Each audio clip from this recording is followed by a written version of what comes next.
अस्सलाम वालेकुम। मोहम्मद अज़ीज़ सिद्दीक अपने प्रोग्राम मैथ व्यूज़ के साथ हाज़िर खिदमत। लाहौर हाई कोर्ट में बहुत मसरूफ़ दिन रहा। आज लेट इसलिए हो गए, इमरान खान साहब की ज़मानत थी, उसकी तारीख थी, फिर लार्जर बेंच के सामने नज़रबंदी की ऑर्डर्स थे, और फिर एक अमजद अजीज़ साहब की तरफ से चैलेंज किया हुआ है मेजर एजाज़ का, जो एक्सपर्ट जूनियर 1 के तौर पर हैं, उस केस की समाअत आ गई। पेट्रोलियम की कीमतों के हवाले से, लैंड एक्विजिशन के हवाले से, वो सारी बातों पे, और जजेस सीनियरिटी में जो कुछ हुआ, कोशिश करेंगे जो कि टॉपिक बहुत बड़े हैं मैं कर भी सकूं, लेकिन सबसे पहला काम है साबिक़ ईरानी वली अहद ने ईरान में रजीम चेंज की तब्दीली के बाद मनसूबा भी शेयर कर दिया। साबिक़ ईरानी वली अहद रज़ा पहलवी ने कहा कि ईरान फैसला कुन मरहले में दाखिल हो चुका है। ईरानी सुप्रीम लीडर आयतुल्लाह ख़ामेनी ने कंट्रोल खो दिया है, मौजूदा हुकूमती निज़ाम का खात्मा करीब है। अरे ईरान के साबिक़ा बादशाह मोहम्मद पहलवी के बेटे रज़ा पहलवी ने अपने बयान में ये भी कहा कि आयतुल्लाह ख़ामेनी के बाद 100 दिन की अबूरी हुकूमत बनाई जाएगी। देखिए, आप अंदाज़ा लगाएं, ज़रा गौर करें। ईरान अवामी इस्लामी जमहूरिया ईरान के सकूत के बाद के दौर में फ़िक्रमंद ना हो। हमारे पास ईरान के मुस्तक़बिल के लिए मनसूबा मौजूद है। हमने इब्तदाई 100 दिन की अबूरी हुकूमत और उसके बाद की कौमी जमहूरी हुकूमत के लिए तैयारी की हुई है। फ़ौज और कानून नाफिज करने वाले इदारे एक ऐसी हुकूमत अपना जामिया तजिया तराक जिसकी खामियों की बुनियाद में अगर 12 जून को ईरान मुखालिफ जानबदार करारदाद मंजूर करवाई जाएगी।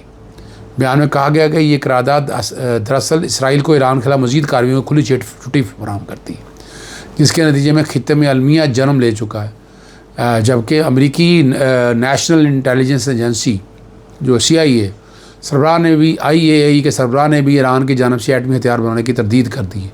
डोनाल्ड ट्रंप ने दावा किया कि इसराइल के हालिया हमलों से कबल ईरान जौहरी हथियार हासिल करने से चंद हफ्ते दूर था और अब वो जंग बंदी नहीं बल्कि मुकम्मल फतह चाहते हैं। इस मामले की ट्रंप की बात पर भरोसा ही मुनासिब समझना चाहिए, मैं यही कह सकता हूँ।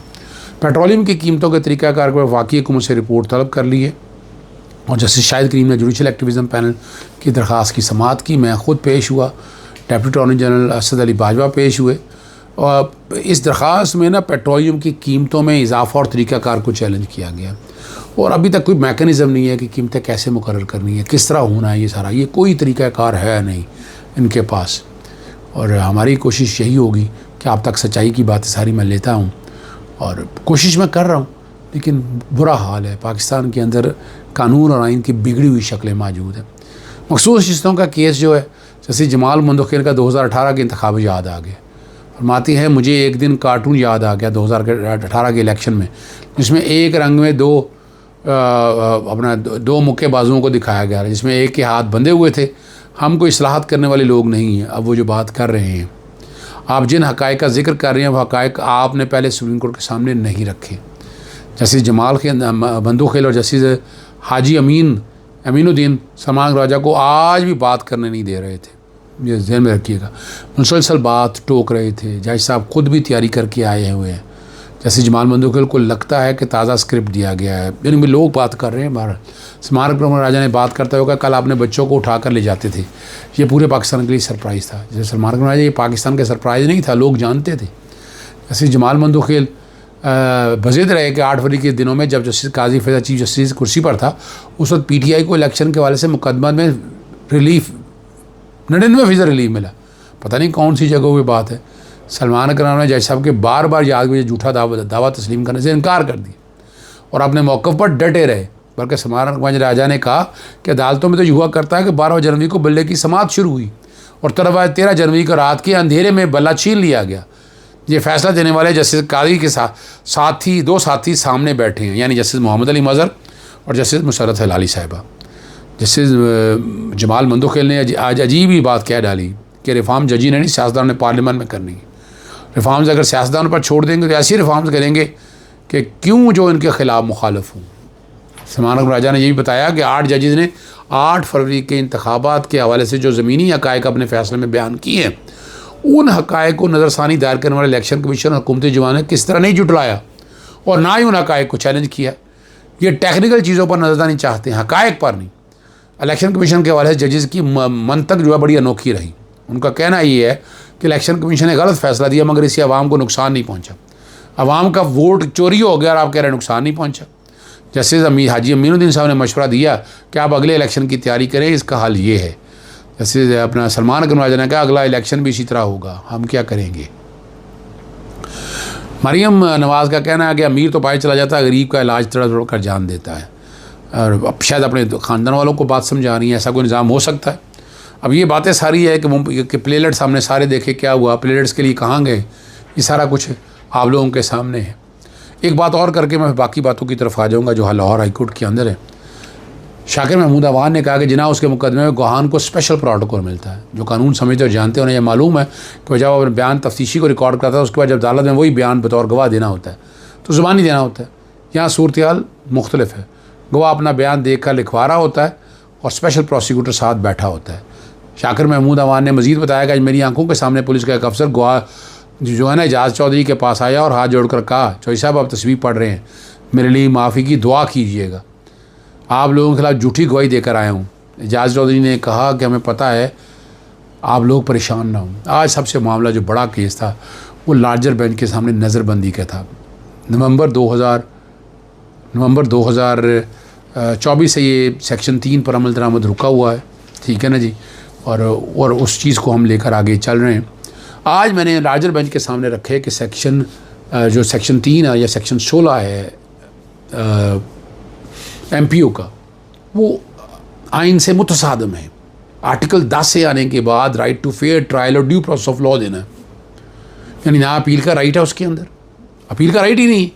एक बंदे को जब मर्जी गिरफ्तार कर लें और ये हर एक के लिए इनफरादी इस्तेमाल होना है। यहाँ तो इतनी बड़ी बड़ी तादाद में, हज़ारों की तादाद में नज़रबंदी के ऑर्डर जारी किए हैं। अदालत का मूड नहीं था। 4 जजेस को तो मैं जानता हूँ, 5वें जज एक तरफ बैठे हुए थे, 4 जजेस माइंड तो मुझे अंदाज़ा था इस बात का, मैं स्मेल कर लिया हुआ था। मैं वायरिस पे रहा, लेकिन मैंने कहा मैं ये नहीं चाहता कि नज़रबंदी के ऑर्डर्स ख़त्म हो जाए। ये कानून को रेगुलेट करने के लिए ये सियासी अमल है। आज पाकिस्तान तहरीक इंसाफ इधर बैठी है, कल पाकिस्तान मुस्लिम लीग उधर बैठी होगी, तो हमें तो एक ऐसा दरमियानी रास्ता ऐसा निकालना है कि जिससे कानून हो सके। अदालत ने मुझसे फिर तजावीज़ मांगी, मैंने दिबाचा पढ़ा, आइन का आर्टिकल 9 पढ़ा, आर्टिकल 10 पढ़ा, आर्टिकल 14 पढ़ा, 15, 16, 17 ये आर्टिकल सारे मैंने पढ़े जो बुनियादी हकूक़ से के मुताबिक है, मगर MPO का जो कानून है वो मुतसादम है बुनियादी हकूक़ से। ये बात बड़ी वाज़ेह तौर पर आपको बता दूँ। मैंने वो सारी चीज़ें अदालत के सामने रखने का मकसद भी यही था मेरा, कि मैं सच्चाई बयान सकूँ, हक़ाइक़ बयान कर सकूँ, और वो हक़ाइक़ मैंने अदालत के सामने रखे। अदालत ने मुझसे तजावीज़ पूछी कि अगर चले फ़र्ज़ करें, मैंने 2 रास्ते लिए, एक तो ये आइन से मुतसादम है, हाँ ये आइन रहना चाहिए मगर तरामीम के साथ। उन तरामीम का मुझसे पूछा तो मैंने सबसे पहले कहा कि ये जुडिशल फोरम के तौर पर होना चाहिए। इंसानी दहशतगर्दी की सेक्शन 11 के मुताबिक बड़ा तरीक़ाकार दिया हुआ है, प्रिवेंटिव डिटेंशन का बिल्कुल तरीक़ाकार दिया हुआ, बड़ा ज़बरदस्त तरीक़ाकार दिया हुआ है। वहाँ नहीं नफाज होता MPO का, वहाँ पर उसके लिए वो तरीक़ाकार जाना पड़ता है। वह जुडिशल ओवरसाइट है, यानी आप ऐसे नहीं जिसको मर्जी पकड़ के जो मर्जी करते नहीं, ऐसा नहीं आप कर सकते। फिर यही बात नहीं है, फिर इससे अगली बात है अपील का राइट। फिर अगर अब आर्बिट्री डिटेंशन होगी तो करोड़ों रुपया जुर्माना होना चाहिए, ताकि डिटेंशन ऑर्डर जारी करने वाला 1000 बार सोचे कि ये पॉलिटिकल विक्टिमाइजेशन, पॉलिटिकल जस्टिस के खिलाफ तो नहीं इस्तेमाल हो रहा है ये वाला।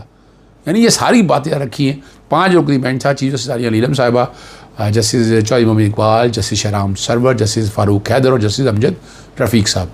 उन्होंने आज मामले को निपटा दी है। मैंने कह दिया कि मैं दरख्वास्तें वापस ले लेता हूँ, मगर इन दरख्वास्तों के ऊपर ये वाले ऑर्डर पार्लियामान को कहती है, पंजाब असम्बली को, हुकूमत पंजाब को कहती है कि इसमें ये तरामीम करें तो मुझे कोई एतराज़ नहीं होगा। अब आते हैं दूसरा मामला, वो बड़ा अहम मामला है, और वो है नैब में जूनियर एक्सपर्ट के हवाले से। वो कमाल की बात है, अर्जेंट हेयरिंग 2 दफ़ा हुई कि लार्जर बेंच से सिंगल बेंच की तरफ आना है। उसे उन्होंने कहा कि परसों कह दिया कि सिंगल बेंच के पास ये जाएगा, आज सप्लीमेंट्री लिस्ट बनेगी, मुझे पता ही कोई नहीं है, और उसमें बताया गया कि डिवीज़न बेंच सुनेगा, और री लिस्ट कर दिया है केस को। अब सवाल बड़ा वाज़ेह है कि क्या मुलाजमत के केसेस भी सारे जो हैं, मुलाजमों के केसेस भी डिवीज़न बेंच सुनेगा? फैसला ये कर लिया कि नहीं, डिवीज़न बेंच ही सुनेगा। और वो जो करीब 70 साल बाबे को लगाया है, 77 ईयर्स को, मेरिट से हट के लगाया उसको, यहाँ पर मेरिट से हट के लगाया गया। अमजद की तरफ से मैंने ये चैलेंज किया है ताकि आ जाए। और अगली बात तरफ चलते हैं। जनरल फैज़ हमीद के खिलाफ जारी फौजी ट्रायल गुज़श्ता 3 हफ्तों से मुअत्तल है। उन्होंने वकील ने बताया कि ये कार्रवाई किसी वक्त भी दोबारा शुरू हो सकती है।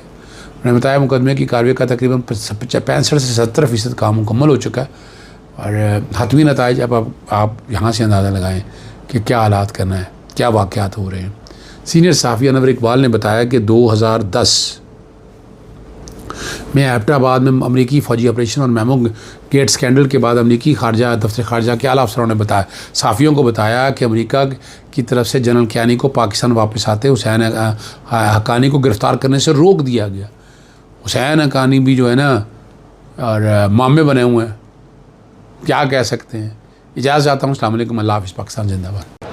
लार्जर बेंच पर मुश्तमिल चीफ जस्टिस आलिया नीलम साहिबा 5 मेंबर लार्जर बैठा था। आज नज़रबंदी की ऑर्डर आपको पता है ज़ैनब उमैर साहब की तरफ से और यासिर गिलानी साहब की तरफ से ये आइनी दरख्वास्तें दायर की थी।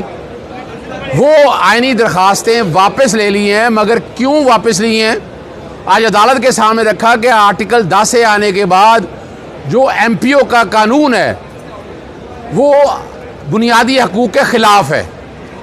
पाकिस्तान तहरीक इंसाफ के लोगों को पकड़ लिया जाता है, हज़ारों लोगों को पकड़ लिया गया और एक ही ऑर्डर से विड्रॉ कर लिया गया।